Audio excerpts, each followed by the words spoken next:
સર્વદાય ગૌદાય ધનદાય મહાધને ધનમ મે જૂષતામ દેવી સર્વકામાંશ દેહી મે. નવા વર્ષના નવા સંકલ્પ સિદ્ધ થાય અને આયુ આરોગ્યની પ્રાપ્તિ થાય, ધન સમૃદ્ધિના આશીર્વાદની પ્રાપ્તિ થાય તેવી પ્રાર્થના સાથે આપણે આવતીકાલના નવા વર્ષના નૂતન વર્ષાભિનંદન. નમસ્કાર દર્શક મિત્રો, વીટીવીની ખાસ રજૂઆતમાં આપનું સ્વાગત છે. હું છું અંકુર રાવલ. હવે વિક્રમ સંવત 2082ની સાથે નવા વર્ષની આ શુભ શરૂઆત થવા જઈ રહી છે. બેસતા વર્ષના દિવસે વાતાવરણમાં પણ એક નવીન ઉર્જાની અનુભૂતિ દરેક માનવી અનુભવતો હોય છે. ત્યારે નવા વર્ષના નવા સંકલ્પ કેવી રીતે સિદ્ધ થાય, 12 રાશિના જાતકોએ કયા રાશિગત ઉપાયો કરવાના છે એ જાણીશું. અને જેના માટે આપણી સાથે જોડાયા છે જ્યોતિષાચાર્ય અને વાસ્તુ કન્સલ્ટન્ટ મયુરભાઈ ભટ્ટ. મયુરભાઈ, સ્ટુડિયોમાં આપનું ખૂબ ખૂબ સ્વાગત છે. ધન્યવાદ. મયુરભાઈ, હવે સૌથી પહેલા મેષ અને વૃષભ રાશિના જાતકો ઉપર જે આખા વર્ષ દરમિયાન જે ગોચરના ગ્રહો છે, આ બંને રાશિના જાતકો ઉપર કેવી અસર કરશે, ગોચરનું ફળ તેમનું કેવું છે? ચોક્કસ વાત કરીએ. લંબોદર નમસ્તુભ્યમ સતત મોદક પ્રિય નિર્વિઘ્નમ કુરુ મે દેવ સર્વ કાર્યેષુ સર્વદા. ભગવાન ગણેશની વંદના સાથે વિક્રમ સંવત 2082ની અંદર નવું વર્ષ 12 રાશિના જાતકો માટે અલગ અલગ પ્રકારની અલગ અલગ બાબતો લઈને આવે છે. તો ખાસ કરીને જ્યારે નવું વર્ષ બદલાતું હોય, ગોચરના ગ્રહો જ્યારે વારાફરતી બદલાતા હોય, ત્યારે આપણે એવું પણ જોઈએ છે કે 12 રાશિના જાતકોને કેવું ફળ મળશે એ તો ખરું જ, પણ એની સાથે સાથે 12 રાશિના જાતકોએ આ જીવનમાં આ વર્ષ દરમિયાન કયા પ્રકારના ઉપાયો કરવા જોઈએ, જેના કારણે એમના જીવનની અંદર સુખ, શાંતિ અને સમૃદ્ધિની પ્રાપ્તિ થાય અને જીવનની અંદર જે નાની મોટી મુશ્કેલી આવતી હોય, હડસ આવતા હોય, એને કઈક અંશે આપણે ઘણી બધી અંશે એને ઓછા કરી શકીએ અને સરળતાથી આ નવું વર્ષ દરેક વ્યક્તિનું પસાર થાય એ રીતે આપણે જો વાત કરીએ, એમાં ખાસ ઉપાયો ઉપર આપણે લેવાનો પ્રયત્ન કરીએ છીએ. તો મેષ રાશિવાળા જે જાતકો છે, એ મેષ રાશિવાળા જાતકોની જો વાત કરવામાં આવે તો આ વર્ષે અમને ખાસ કરીને એક તો શનિની જે પનોતી છે, એ શનિની પનોતીનો પહેલો તબક્કો મેષ રાશિવાળા જાતકોને ચાલે છે. તો ખાસ કરીને શું કરવું જોઈએ કે સાધુ, સંત, ગુરુ તેમજ ગુરુ તુલ્ય જે કોઈ પણ વ્યક્તિઓ હોય એ વ્યક્તિઓની હંમેશા સેવા કરવી જોઈએ, પૂજા કરવી જોઈએ. 7.5નો પ્રથમ તબક્કો ચાલી રહ્યો છે, એટલા માટે સંતાનોનું સ્થાન જે છે એ ક્યાંક ને ક્યાંક દૂષિત થાય છે શનિની દ્રષ્ટિઓના કારણે, શનિના ગોચરના ભ્રમણના કારણે.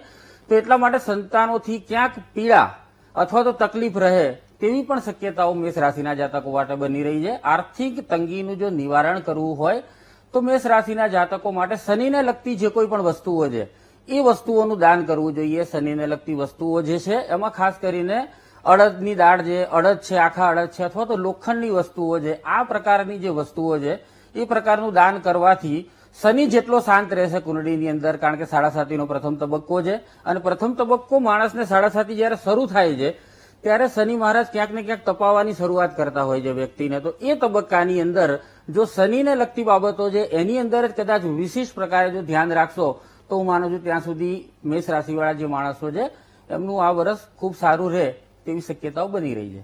બિલકુલ. હવે વાત કરીએ વૃષભ રાશિની. તો વૃષભ રાશિના જાતકોની વાત કરીએ તો ભઈ ગોચરના ગ્રહો કેવી અસર એ ગોચરની તેમના પર રહેવાની છે અને વર્ષ દરમિયાન, અને સાથે સાથે વાર્ષિક ઉપાયો કયા કરવાના રહેશે કે આખા વર્ષ દરમિયાન તેમણે એનું અનુસરણ કરવું જોઈએ? ચોક્કસ.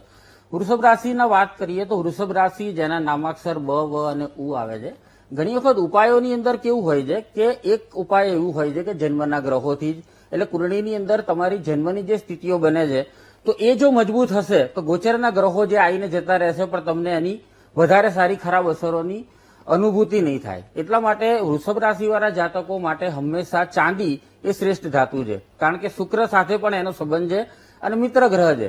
તો ચાંદીના વાસણની અંદર જો પાણી પીવાનું આ વર્ષ દરમિયાન રાખે તો આ જે વર્ષ છે એની અંદર જે શુક્રની ઇફેક્ટ જે સારી મળશે, એની સાથે ચંદ્રની ઇફેક્ટ સારી મળશે, એના કારણે માનસિક સ્થિતિ પણ ક્યાંક ને ક્યાંક સારી રીતે જળવાયેલી રહેશે. બીજા નંબરમાં કેતુનું જે ગોચરનું ભ્રમણ છે એ ક્યાંક વૃષભ રાશિવાળા જાતકો માટે અકળાવનારું છે. કેતુ માટે સર્વશ્રેષ્ઠ ઉપાય જો કોઈ હોય તો એ છે કે કોઈ પણ મંદિરની અંદર ધજાનું દાન કરવું. ધજા જો મંદિરની અંદર ચડાવવામાં આવે તો કેતુ મહારાજ ખૂબ શાંત થઈ જતા હોય છે, કારણ કે ધજા જે છે એની ઉપર કેતુનું પ્રભુત્વ છે. એટલા માટે જ્યારે ત્યારે અવારનવાર વર્ષ દરમિયાન તમને મોકો મળે ત્યારે કોઈ સારા મંદિરની અંદર તમે ધજા ચડાવી શકો છો, ધજાનું દાન કરી શકો છો. મહાલક્ષ્મીની પૂજા કરવી જોઈએ, કારણ કે આ વર્ષે વૃષભ રાશિવાળા માટે એમ પણ મહાલક્ષ્મીની પૂજા ખૂબ જ શ્રેષ્ઠ રહેતી હોય છે. એની અંદર અનેક અનેક પ્રકારના સૂક્ત અને પાઠ તો હોય જ છે, પરંતુ સૌથી શ્રેષ્ઠ જો હોય તો એ શ્રી સૂક્તના પાઠ છે. એટલે શ્રી સૂક્તના પાઠ કરવાથી પણ વૃષભ રાશિના જાતકોને આ વર્ષે ખૂબ જ સારા ફળોની પ્રાપ્તિ થઈ શકશે. બીજું અગત્યની બાબત એ છે કે જ્યારે કુંડળીમાં કોઈ ગ્રહો રાહુ કેતુના ભ્રમણ અથવા તો શનિના જેવા ગ્રહોના ભ્રમણ નેગેટિવ ચાલતા હોય ત્યારે માણસે જીવનમાં કેટલીક બાબતો ઉતારવાની હોય છે, અને એ જો બાબતો ઉતારીને ચાલો ને તો વર્ષ ખૂબ શાંતિથી પસાર થઈ જાય. એવી જ એક બાબત છે કે મહિલાઓનું માન સન્માન જાળવો અને સાથે ચરિત્ર જે તમારું છે કેરેક્ટર એને ખૂબ સ્વચ્છ રાખવાનો પ્રયત્ન કરશો તો ચોક્કસ નજીકના પીરિયડની અંદર તમને સારા ફળની પણ પ્રાપ્તિ થશે અને વર્ષ ખૂબ શાંતિથી પસાર થઈ શકશે. બને ત્યાં સુધી આ વર્ષ દરમિયાન લોભ, લાલચ, મોહ, માયા જે કોઈ પણ હોય એનાથી તમારી જાતને અલિપ્ત રાખી અને થોડુંક લાલચથી પરે થઈને કામ કરવાનો પ્રયત્ન કરશો તો પણ સારા ફળની પ્રાપ્તિ થશે. વ્યવસાયિક નિર્ણયો જે કોઈ પણ મહત્વના લેવાના હોય થોડાક વિચારીને લેવાની આ વર્ષ દરમિયાન જરૂરિયાત લાગી રહી છે. અચ્છા, હવે મયુરભાઈ, ખાસ તો ગોચરની આપણે વાત કરીએ તો વૃષભ રાશિ, ગોચરની કુંડળી વૃષભ રાશિ માટે શું કહે છે આ વર્ષની? બિલકુલ, ગોચરની કુંડળીની વાત કરીએ તો આમાં કેવું હોય છે અંકુરભાઈ, મેઇન વસ્તુ કે ગ્રહો તો ઘણા બધા ગ્રહ, જેમ કે ચંદ્ર દર 2.5 દિવસે રાશિ બદલી નાખે, સૂર્ય 1 મહિને રાશિ બદલી કાઢે, મંગળ 40 દિવસે રાશિ બદલે, બુધ 25 થી 28 દિવસની અંદર રાશિ બદલે, શુક્ર હોય છે એ પણ 30 દિવસની અંદર રાશિ બદલે. તો દરેક ગ્રહનું જે ભ્રમણ હોય છે વારાફરતી, ગોચર એટલે ગ્રહોનું ફરવું, તો એ તો રાશિ બદલતા જ હોય છે. પરંતુ જે મુખ્ય ગ્રહો છે, જે લાંબા ગાળાના ગ્રહો છે એ છે શનિ, કારણ કે એક રાશિની અંદર 2.5 વર્ષ સુધીનો સમયગાળો છે. રાહુ અને કેતુ તો એક રાશિની અંદર એ 1.5 વર્ષનો સમયગાળો 18 મહિના માટે રહેતા હોય છે. એ જ રીતે ગુરુ મહારાજની વાત કરવામાં આવે તો ગુરુ મહારાજ એક રાશિની અંદર 1 વર્ષ સુધી રહેતા હોય છે, 12 થી 13 મહિનાનો સમયગાળો હોય છે. તો આ જે મુખ્ય ગ્રહો છે, આ 4 ગ્રહો, એ 4 ગ્રહોનું ગોચરનું ભ્રમણ કઈ રીતે ચાલવાનું છે અને એ 4 ગ્રહોની દ્રષ્ટિ કયા ભાવો ઉપર પડવાની છે, એ જ ભાવોને લગતી બાબતો મેક્સિમમ જો જોઈએ તો આ સમયગાળા દરમિયાન માણસ માટે ઇફેક્ટિવ રહેતી હોય છે. હવે વૃષભ રાશિની વાત કરવામાં આવે તો ચોથા ભાવની અંદર અત્યારે કેતુનું ગોચરનું ભ્રમણ ચાલશે. એટલે ચોથો ભાવ જમીન, માલ, મલકત, વાહન વગેરે જેવી બાબતો છે. 10મો ભાવ કર્મસ્થાન છે. તો કર્મસ્થાનની અંદર પણ ક્યાંક ને ક્યાંક મેં એટલે જ કીધું ઉપાયની અંદર, ઉપાયનું સર્વશ્રેષ્ઠ વસ્તુ એ છે કે કોઈને તમે કોઈ મંદિરમાં દાન કર્યું, કોઈ જપ કર્યા, મંત્ર કર્યા, ઉપવાસ કર્યા, પણ એનાથી વધારે અગત્યનું શું છે કે જે નથી કરવાનું એ ના કરો અને સાચવીને કરો ને એ શ્રેષ્ઠ ઉપાય છે. બરોબર. તો એટલા માટે જયારે ઉપાયની વાત કરવામાં આવે તો 10મા ભાવમાં જયારે રાહુનું ભ્રમણ ચાલતું હોય ત્યારે રાહુ એ ભ્રમ છે, મૃગજળ છે. તો તમને ના દેખાતી બાબતો હોય, કેટલીક એવી બાબતો હોય કે જેમાં તમને નફો દેખાય છે, કંઈક વધુ સારું દેખાય છે, પરંતુ એ તમારી ભ્રમણા હોય. તો એટલા માટે હંમેશા વ્યવસાયિક નિર્ણયો જો તમે સાચવીને લેશો તો ચોક્કસ આ વર્ષ શાંતિથી. એટલે આ વર્ષ દરમિયાન એ વૃષભ રાશિના જાતકોએ આ બધું ધ્યાન રાખવું પડશે. બિલકુલ. હવે આપણે મિથુન રાશિ તરફ આગળ વધીએ. હવે ગોચરની કુંડળી એ મિથુન રાશિના જાતકો માટે આ નવા વર્ષમાં કેવી રહેવાની છે? કયા કયા ગ્રહોનો ખાસ તો એ પ્રભાવ રહેશે? ચોક્કસ. મિથુન રાશિની જો વાત કરવામાં આવે તો મિથુન રાશિની કુંડળીની અંદર જે ગોચરના ગ્રહો છે એની અંદર લગ્ન સ્થાનની અંદર અત્યારે હાલ ગોચરના ગુરુનું ભ્રમણ ચાલી રહ્યું છે. આજના દિવસે જયારે ગોચરનો ગુરુ હવે બદલાશે અને ટેમ્પરરી થોડાક ટાઈમ માટે 1.5 મહિના જેવા સમયગાળા માટે કર્ક રાશિની અંદર જશે, પછી પાછો ફરીથી એ મિથુન રાશિની અંદર આવશે. તો લગ્ન સ્થાનની અંદરથી ગોચરના ગુરુનું ભ્રમણ ચાલી રહ્યું છે, 10મ ભાવમાંથી શનિનું ભ્રમણ ચાલી રહ્યું છે. એટલે મિથુન રાશિ વાળા જે કોઈ પણ જાતકો છે એમને 10મો ભાવ એ કુંડળીની અંદર કર્મસ્થાન છે. કર્મસ્થાન એટલે માણસનો વ્યવસાય, કર્મસ્થાન, રોજબરોજની લાઈફમાં કરવાનું જે કર્મ છે એ 10મ ભાવથી જોતા હોઈએ જ આપણે. એ ભાવ પણ ક્યાંક ને ક્યાંક શનિથી ઇફેક્ટિવ થયેલો છે. 3જા ભાવની અંદર અને 9મ ભાવની અંદર રાહુ અને કેતુની પરિસ્થિતિ છે. તો આ પરિસ્થિતિઓ જે ભાવોને કુંડળીમાં ઇફેક્ટ કરે છે એ બાબતોનું જો ધ્યાન રાખવામાં આવે તો મિથુન રાશિ વાળા જે જાતકો છે એમણે ખાસ આ વખતે કરવાના જે ઉપાયો છે એમાં કુંવારી કન્યાઓ, જે કન્યા 12 વર્ષથી નાની કુંવારી કન્યાઓ હોય એમનું કન્યા પૂજન કરવું જોઈએ અને સાથે સાથે એમને ભોજન કરાવવું જોઈએ. માછલીને નિયમિત જો શક્યતા હોય તો નિયમિત માછલીને લોટ ખવડાવવાથી પણ કાર્મિક ઘણી હદે કપાતા હોય છે. કાર્મિક એ ખૂબ સારો અને શ્રેષ્ઠ ઉપાય છે. તેનાથી પણ આપણા જે કાર્મિક ફળો હોય છે કપાતા હોય છે. નોકરી વ્યવસાયની અંદર જે કોઈ પણ તમારા બાબતો છે એની અંદર ખૂબ ધીરજથી કામ લેવાની જરૂરિયાત છે, કારણ કે મેં કીધું 10મ ભાવમાંથી ગોચરના શનિ મહારાજનું ભ્રમણ ચાલી રહ્યું છે. ઉતાવળિયા નિર્ણયો આ વર્ષે જે કોઈ પણ કરવાના હોય એનો ત્યાગ કરવો, ખૂબ જેટલું ઝડપથી અને જેટલું શાંતિથી અથવા તો ધીરજથી પ્રયત્ન કરીને આગળ વધશો ને એટલી જ સારી સફળતાઓ મળશે. નીતિથી ચાલજો, કારણ કે જો શનિ દસમ ભાવની અંદર, શનિને કર્મ સાથે સીધો સંબંધ છે, નીતિ સાથે સંબંધ છે, ન્યાયનો કારક છે જ્યોતિષની અંદર. તો ન્યાયને સાથે રાખીને જો આગળ ચાલવાનો પ્રયત્ન કરશો તો કદાચ શનિ મહારાજની કૃપા થશે અને તમને આ વર્ષ દરમિયાન કોઈ પણ પ્રકારની મુશ્કેલીઓનો સામનો નહીં કરવો પડે. જો શનિ મહારાજનો સ્વભાવથી વિપરીત જવાનો એટલે અનીતિના માર્ગે ચાલ્યા તો મુશ્કેલીઓ નક્કી છે. કુળદેવીની પૂજા કરવી જોઈએ, મંદિરમાં શણગાર માતાજીને અર્પણ કરવો જોઈએ. આ ઉપાયો છે. બિલકુલ. એટલે ટૂંકમાં મિથુન રાશિના જાતકોએ ધીરજથી કામ લેવાનું છે આખા વર્ષ બિલકુલ, દરમિયાન. બિલકુલ. કોઈ પણ જાતની ઉતાવળ નથી કરવાની. જી. ખૂબ સરસ. હવે કર્ક રાશિ તરફ આપણે આગળ વધીએ. હવે આવનાર આજે નવા વર્ષનું જે ગોચર છે કર્ક રાશિ માટે કેવું છે સૌથી પહેલા, ત્યારબાદ આપણે વાર્ષિક ઉપાયો પર જઈએ. ચોક્કસ. કર્ક રાશિની જો વાત કરવામાં આવે તો કર્ક રાશિ જેના નામાક્ષર ડ અને હ થાય છે એવા કર્ક રાશિ વાળા જે કોઈ પણ જાતકો છે એમના માટે ગોચરના કેતુનું જે ભ્રમણ છે એ આ વર્ષ દરમિયાન બીજા ભાવમાંથી થશે. બીજો ભાવ એ વાણીનો ભાવ છે, બીજો ભાવ એ ધનનો ભાવ છે, બીજો ભાવ એ કુટુંબનો ભાવ છે. અને કેતુ જે ભાવમાંથી પસાર થતો હોય, જે ભાવની અંદર એની ઇફેક્ટ થતી હોય એ ભાવની અંદર મેક્સિમમ કેતુ એટલે એસ્ટ્રોલોજીમાં એવું કહેવાય કે કટ, એ તે ભાવના ફળોને કાપવાનો પ્રયત્ન કરે. તો કુટુંબની અંદર, ધન બાબતોની અંદર અથવા તો વાણીની અંદર કોઈ એવી મુશ્કેલીઓ તમે ક્રિએટ ના કરો કે પોતે જ આપણે એમ કહેવાય કે આપણે પોતે જ આપણું બોલીને નુકસાન કરી નાખ્યું. તો ખાસ કરીને વાણી ઉપર સંયમ આ વખતે ખૂબ જરૂરી છે, કારણ કે બીજા ભાવમાંથી કેતુનું ભ્રમણ ચાલી રહ્યું છે. એ જ રીતે અષ્ટમ ભાવમાંથી જો જોવામાં આવે તો રાહુનું ભ્રમણ છે. રાહુનું ભ્રમણ પણ અષ્ટમ ભાવમાંથી જયારે ગોચરનું ચાલતું હોય, આઠમો ભાવ એમ પણ ઘાત, એક્સિડન્ટ, અકસ્માત દરેક બાબતો સાથે સંકળાયેલો છે. એટલે અષ્ટમ ભાવમાંથી જયારે રાહુનું ભ્રમણ ચાલતું હોય ત્યારે આ બધી બાબતોની અંદર પણ ક્યાંક ને ક્યાંક કર્ક રાશિવાળા જે જાતકો છે એમણે સાચવવાની જરૂરિયાત બનતી હોય છે. કર્ક રાશિવાળા જાતકો માટે જો ઉપાયની વાત કરવામાં આવે તો ધાર્મિક કાર્યો જ્યાં કોઈ પણ થતા હોય, જે જગ્યાએ ધાર્મિક કાર્યની અંદર હંમેશા કોઈ જગ્યાએ તમારે હડલ્સ અથવા તો બાધારૂપ બનવાનો પ્રયત્ન ના કરવો, પરંતુ બને એટલો જો સહયોગ આપવાનો પ્રયત્ન કરશો તો કદાચ આ વર્ષ તમારું ખૂબ શાંતિથી પસાર થશે.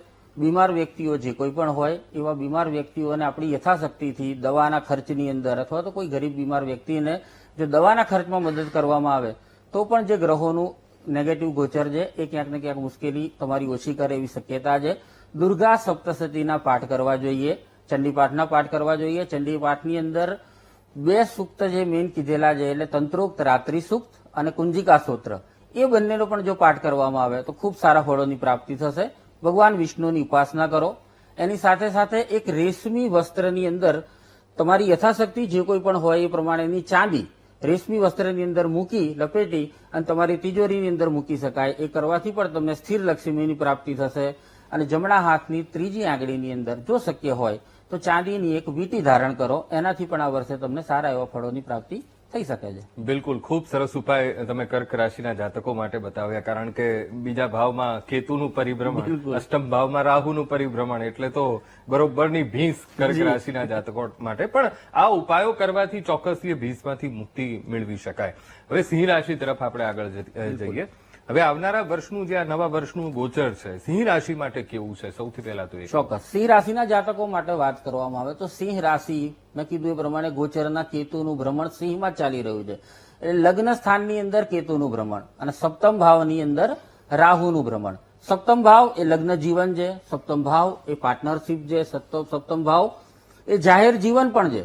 તો સપ્તમ ભાવમાંથી જયારે રાહુનું ભ્રમણ ચાલતું હોય ત્યારે એ સમય દરમિયાન લગ્ન જીવનની અંદર ખૂબ જ શાંતિથી સમયને પસાર કરવો જોઈએ. કારણ વગરના વાદ વિવાદોથી પોતાની જાતને બચાવવાનો પ્રયત્ન કરવો જોઈએ. એ સિવાય શનિ મહારાજનું જે ભ્રમણ છે એ પણ સિંહ રાશિવાળા જાતકો માટે અષ્ટમ ભાવમાંથી ચાલી રહ્યું છે. આઠમો ભાવ એ દરેક પ્રકારના હડલ્સ છે. આઠમા ભાવની અંદરથી આપણે ઘાત, અકસ્માત જેવી બાબતો જોઈ શકતા હોઈએ છીએ. તો ત્યાં જયારે શનિ મહારાજનું ભ્રમણ ચાલી રહ્યું છે ત્યારે વાહન ચલાવતા બી કાળજી રાખવી જોઈએ. અને આ ગોચરના ભ્રમણ દરમિયાન શનિ મહારાજને લગતા ઉપાયો કરી શકાય. ગુરુ મહારાજનું ભ્રમણ આમ તો સારું છે. પંચમ ભાવની અંદર ગુરુ મહારાજની દ્રષ્ટિ છે, સપ્તમ ભાવની અંદર ગુરુ મહારાજની દ્રષ્ટિ છે. એટલે ક્યાંક ને ક્યાંક બચાવનો પણ શક્યતાઓ બની રહી છે આ રાશિના જાતકો માટે. એટલા માટે એટલું બધું પણ ખરાબ નથી. ક્યાંક ને ક્યાંક બચાવ થતો રહેશે, કારણ કે ગુરુ જે ભાવોમાં દ્રષ્ટિ કરે છે ત્યાં ખૂબ સારા ફળોની પ્રાપ્તિ કરાવતો હોય છે. જો સિંહ રાશિવાળા જાતકો માટે ઉપાયની વાત કરવામાં આવે તો શનિવારે અંધ વ્યક્તિને ભોજન કરાવવું એમના માટે શ્રેષ્ઠ છે, કારણ કે એ શનિ માટે ખૂબ શ્રેષ્ઠ ઉપાય કહેલો છે. અને સિંહ રાશિવાળા માટે સૂર્યના આ ઉપાયો પણ ખૂબ જ મહત્વના હોય છે. નિર્બળ વ્યક્તિ જે કોઈ પણ હોય, કારણ કે સિંહ રાશિનો માલિક જે સૂર્ય, અને સૂર્ય એટલે રાજા. રાજા હંમેશા પ્રજાનું રક્ષણ કરે, રાજા હંમેશા પ્રજાની સાર સંભાળ રાખે. તો સિંહ રાશિના જાતકોમાં પણ આ ગુણ હોવો જ જોઈએ. તો જે નિર્બળ વ્યક્તિઓ છે, દબાયેલો કચડાયેલો વર્ગ છે, અથવા તો એ પ્રકારના વ્યક્તિઓ છે, એમની સહાયતા કરો તો 100% સૂર્યનું બળ મળે અને તમારી મુશ્કેલીઓ દૂર થઈ શકે. હનુમાન ચાલીસા, સુંદરકાંડના પાઠ કરી શકાય.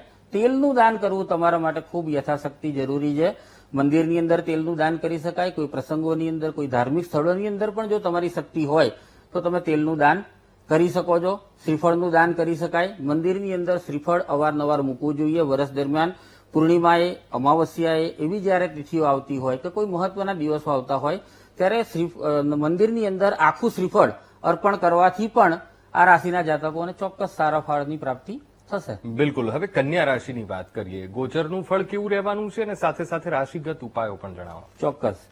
કન્યા રાશિની વાત કરવામાં આવે તો કન્યા રાશિ જેનો અધિપતિ થાય છે બુધ, અને જેના અક્ષરો છે પ, ઠ અને અણ, એવા કન્યા રાશિના જે જાતકો છે એમના માટે ગોચરના કેતુનું ભ્રમણ જે દ્વાદશ ભાવથી એટલે 12મા ભાવથી છે. રાહુનું ભ્રમણ આ વર્ષ દરમિયાન તમારી કુંડળીમાં 6થા ભાવની અંદરથી થશે. શનિનું ભ્રમણ 7મ ભાવમાંથી થશે. એટલે એ ગ્રહોની જે દ્રષ્ટિઓ બની રહી છે અને એ દ્રષ્ટિઓના કારણે કન્યા રાશિવાળા જે કોઈ પણ જાતકો છે એમના માટે આ વર્ષે સર્વશ્રેષ્ઠ ઉપાય છે ગણેશની પૂજા.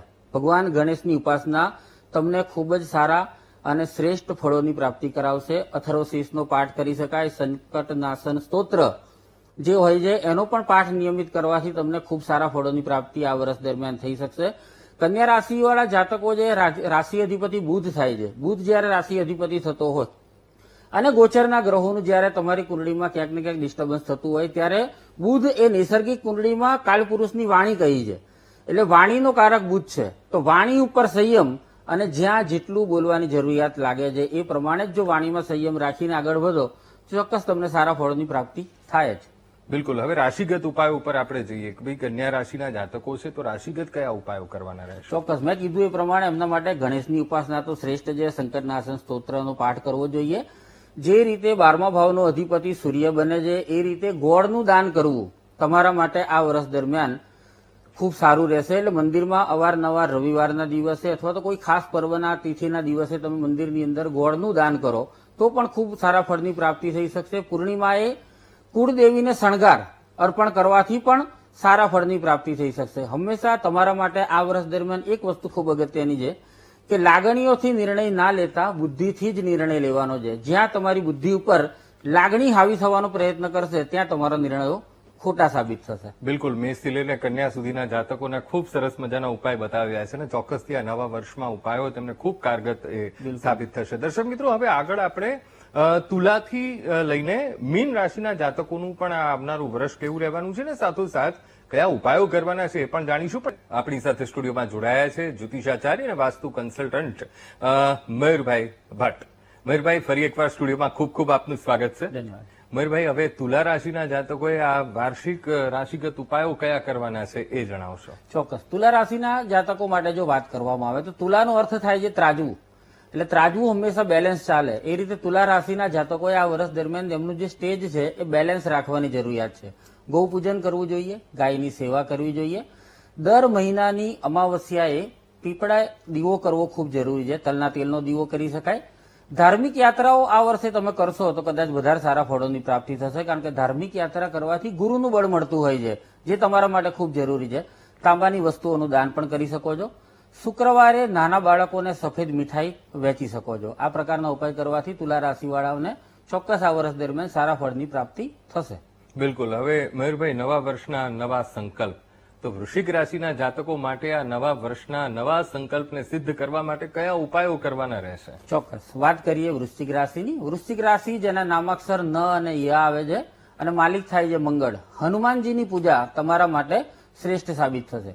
વ્યવસાયિક સંબંધો છે એને જેટલા સાચવીને આગળ વધવાનો પ્રયત્ન કરશો એટલા ચોક્કસ નિર્ણયો હેલ્ધી સાબિત થશે. મંદિરની અંદર સેવા કરી શકાય. જો યથાશક્તિ પૈસા ના હોય તો મંદિરની અંદર સાફ સફાઈ કરવાથી પણ તમને સારા ફળની પ્રાપ્તિ થઈ શકશે. શરીર ઉપર હાથની અંદર વીંટીની સ્વરૂપે, કાંડા સ્વરૂપે કંઈ પણ ચાંદી ધારણ કરવાનો પ્રયત્ન કરજો. ઘરની અંદર સ્વચ્છતા આ વર્ષ દરમિયાન ખાસ રાખજો. કોઈ પણ પ્રકારનો વાસ્તુ દોષ તમારી ભૂલના કારણે ઘરમાં ક્રિએટ ના થાય તે બાબતનું તમારે ધ્યાન રાખવાની જરૂરિયાત ખાસ બની રહી છે. ઓકે, હવે મયુરભાઈ ધન રાશિના જાતકોની વાત કરી લઈએ. આ નવા વર્ષમાં કયા સંકલ્પો તેમના સિદ્ધ થશે, કયા કયા ઉપાયો ખાસ આ વાર્ષિક રીતે એટલે વર્ષ દરમિયાન તેમણે અનુસરવા જોઈએ, ફોર્સ ની પણ અનુસરવા જોઈએ કે જેથી કરીને બેલેન્સ બધું ચાલે રાખે. બિલકુલ વાત કરીએ ધન રાશિની. ભ, ધ અને ફ, ઢ એના અક્ષરો છે. ધાર્મિક યાત્રા તમારા માટે ખૂબ જ શ્રેષ્ઠ છે. તમારા માટે પણ મંદિરની અંદર ધજાનું દાન કરવું એ ખૂબ મહત્વનું છે. અવારનવાર કોઈ સારા મંદિરની અંદર જ્યાં નિયમિત પૂજા પાઠ થતું હોય એવા મંદિરની અંદર ધજા ચડાવશો, ધજાનું દાન કરશો તો તમને ખૂબ સારા ફળોની પ્રાપ્તિ થશે. શક્ય હોય ત્યાં સુધી ખોટા સાહસોથી આ વર્ષે તમારે બચવાની જરૂરિયાત છે. દર શનિવારે 27ના ગુણાંકની અંદર કોઈ પણ પ્રકારની લવિંગની માળા બનાવી શકાય અને એ લવિંગની માળા હનુમાનજીને અર્પણ કરવાથી પણ તમારા વિઘ્નો ચોક્કસ દૂર થશે. પૂર્ણિમાએ શક્ય હોય તો દર પૂનમે વહેતા પાણીની અંદર દૂધને પધરાવવું જોઈએ, દૂધને વહેવડાવવું જોઈએ. આવું કરવાથી પણ તમને સારા ફળની પ્રાપ્તિ ચોક્કસ થશે. બિલકુલ. હવે મયુરભાઈ મકર રાશિના જાતકોએ આ નવા વર્ષમાં વર્ષ દરમિયાન કયા ઉપાયો એ કરતા રહેવું જોઈએ કે જેથી કરીને જીવનનું ગાડું એ ગબડ્યા કરે? બિલકુલ. મકર રાશિના જાતકો વિશે વાત કરીએ. ખ અને જ એના અક્ષરો છે અને શનિ એનો અધિપતિ થાય છે. ઘાત, અકસ્માત, પડવું, વાગવું આ દરેક પ્રકારના યોગ બની રહ્યા છે. ખૂબ સાચવવાની જરૂરિયાત છે. ચારિત્ર જેટલું સ્વસ્થ રાખશો એટલું જ તમારા જીવનમાં સારા એવા ફળની પ્રાપ્તિ થશે. દર રવિવારે ગાયને ગોળ ખવડાવવાનો પ્રયત્ન કરો. આ વર્ષ દરમિયાન કોઈ પણ પ્રકારના શેર બજાર, સટ્ટો, જુગાર આવા ટાઈપના જે કોઈ પણ કામ જે જોખમી હોય એવા કાર્યોથી પોતાની જાતને દૂર રાખવાનો પ્રયત્ન કરજો. પરોપકારને લગતા કોઈ પણ કામ હોય તો એવા કામની અંદર ક્યાંય બાધારૂપ ના બનતા સહયોગ આપવાનો પ્રયત્ન કરશો તો ચોક્કસ સારા ફળની પ્રાપ્તિ તમને થશે જ. બિલકુલ. એટલે શોર્ટકટ નથી મારવાનો. બિલકુલ. બિલકુલ સાચા રસ્તે, નીતિવાળા રસ્તે ચાલવાનું છે. હવે કુંભ રાશિના જાતકો, હવે જેમના રાશિ સ્વામી શનિ મહારાજ, એટલે ક્યાંય આમે ના જવાય, આમે ના જવાય. નવા વર્ષમાં તેમણે કયા ઉપાયો કરવાના રહેશે? કુંભ રાશિ વાળા જાતકોની વાત કરવામાં આવે તો ભૈરવના મંદિરની અંદર તેલ અને નાળિયેરનું દાન કરવાથી તમને ચોક્કસ સારા ફળની પ્રાપ્તિ થશે. ભૈરવની પૂજા કરવી જોઈએ, ઉપાસના કરવી જોઈએ, એમના દર્શન કરવા જોઈએ. બિનજરૂરી ખર્ચથી તમારે આ વર્ષ દરમિયાન બચવાની જરૂરિયાત છે. શક્ય હોય એટલું પોતાની બચત વૃત્તિઓ ઉપર ધ્યાન રાખવાનો પ્રયત્ન કરજો. લક્ષ્મીનારાયણની ઉપાસના તમારા માટે ચોક્કસ જીવનમાં શ્રેષ્ઠ પુરવાર થશે. લગ્ન જીવનની અંદર કારણ વગરના કોઈ પણ વિવાદ ન થાય તેનાથી પોતાની જાતને બચાવવાની જરૂરિયાત છે. શક્ય હોય તો 11 શનિવાર સુધી છાયાદાન કરવાનો ખાસ પ્રયત્ન કરજો. બિલકુલ. હવે આ જયારે 11 શનિવાર છાયાદાનની વાત કરી, બિલકુલ, તો હવે ઘણા મને પોતાને છાયાદાનમાં થોડું કેમ થાય છે, સમજવું અઘરું પડી જાય છે. એટલે કેવી રીતે છાયાદાન એ કરવાનું? ચોક્કસ છાયાદાન ખૂબ જ અગત્યનું જે શનિ મહારાજનો ઉપાય છે અને છાયાદાન કરવાથી હંમેશા જીવનમાં આવતા જે કષ્ટ હોય છે એ કષ્ટનું હંમેશા નિવારણ થતું હોય છે. છાયાદાન માટે શું હોય છે કે એક કાંસાની વાડકી લઈ લો, એની અંદર કોઈ પણ તેલ, તલનું તેલ અથવા તો કોઈ પણ તેલ ભરી અને પોતાનું પ્રતિબિંબ એની અંદર જોવાનું અને પછી એ કોઈ પણ સફાઈ કામદારને અથવા તો કોઈ ગરીબ વ્યક્તિને દાન કરવાનું. આવું કરવાથી સંધ્યા સમયે ખાસ કરી શકાય. તો એ કરવાથી જે તમારા કષ્ટ છે, જે દરિદ્ર છે જીવનની અંદર, દરિદ્રતા એનો નાશ થતો હોય છે અને છાયાદાન તમારા માટે ખૂબ જરૂરી છે. બિલકુલ. હવે મીન રાશિના જાતકોએ કયા વાર્ષિક ઉપાયો કરવાના છે? મીન રાશિના જાતકો માટે જો વાત કરવામાં આવે તો ગુરુ, બ્રાહ્મણ અને કુલ પુરોહિત જે તમારા હોય એમની સેવા કરવી અને વર્ષ દરમિયાન જ્યારે જ્યારે એ વ્યક્તિઓ મળે તમને ત્યારે એમના આશીર્વાદ તમારા માટે શ્રેષ્ઠ પુરવાર થશે. શનિવારે હનુમાનજીને ચોલા ચડાવવા જોઈએ. હનુમાનજીને ચોલા ચડાવવાથી પણ તમારા જીવનના કષ્ટ ઓછા થશે. લોખંડની વસ્તુઓનું દાન જો તમે ઈચ્છો તો કરી શકો છો, એટલે લોખંડની વસ્તુઓનું પણ દાન કરી શકાય. ખર્ચ ઉપર સંયમ રાખવો અને વર્ષ દરમિયાન શક્ય હોય તો વ્યસનથી તમારી જાતને દૂર રાખવાનો પ્રયત્ન ચોક્કસ કરજો. બિલકુલ. હવે મયુરભાઈ એક છેલ્લો સવાલ એટલા માટે મને થઈ રહ્યો છે, આપણે ઉપાયો તો બતાવ્યા, બિલકુલ, પણ આ ઉપાયો કામ કેવી રીતે કરે છે એ મારે ટૂંકમાં થોડુંક આ સમજાવવું છે, એટલે જેથી કરીને આપણે દર્શકો પણ એ સમજી શકે. ચોક્કસ અંકુરભાઈ, હું વાત કરું તમને, ઉપાયો ખરેખર કામ કરતા હોય છે. ઘણા બધા વ્યક્તિઓના જીવનમાં એવું થતું હોય. માણસ જે અત્યારે હાલ કર્મ તમે ભોગવો છો ને, એ ભોગવતા જે કર્મ છે ને એ માત્ર આ જન્મને નથી હોતા. ઘણી વખત આપણને એવું થતું હોય કે ઘણા માણસો તો જીવનમાં ખૂબ ખરાબ કરી રહ્યા છે, તેમ છતાં આગળ વધી રહ્યા છે. અમે આટલું સંયમથી ચાલીએ છીએ, ધર્મથી ચાલીએ છીએ, તો અમારા જીવનમાં કષ્ટ છે. તો આ જીવનમાં મળતી જે કોઈ પણ તકલીફો છે એ માત્ર આ જીવનની નથી હોતી, પાછલા જન્મની પણ હોય છે. તો કર્મ 3 પ્રકારના હોય છે, સહજ સાધ્ય, સુસાધ્ય અને અસાધ્ય. તો અસાધ્ય જે કર્મ હોય છે ને, એ કોઈ અતિ પાપ કરેલા હોય તો એ અસાધ્ય કર્મ તો કોઈ ના બચી શકે, દરેક માણસે ભોગવવા જ પડે. પણ આ પ્રકારના જે ઉપાય છે, યોગ્ય ગુરુની કૃપાથી અથવા તો યોગ્ય ગુરુના આશીર્વાદથી અથવા તો જ્યોતિષની કે આવા જીવનની અંદર જે આવા ઉપાયો છે, રસ્તાઓ છે, એને જો સાથે લઈને ચાલવામાં આવે ને તો જે સહજ સાધ્ય અને સુસાધ્ય આ 2 પ્રકારના જે કર્મ છે ને, એ કર્મમાંથી ચોક્કસ તમને રાહત મળે. બિલકુલ બિલકુલ મયુરભાઈ, આપ સ્ટુડિયોમાં ઉપસ્થિત રહ્યા, ખૂબ સરસ વાર્ષિક રાશિગત ઉપાયો આપે બતાવ્યા અને ઉપાયો કેવી રીતે કામ કરે છે એ પણ સમજણ આપી, એ બદલ આપનો ખૂબ ખૂબ આભાર. ધન્યવાદ. તો દર્શક મિત્રો, અમારી આ ખાસ રજૂઆતમાં હાલ બસ આટલું જ. મને આપશો રજા. નમસ્કાર.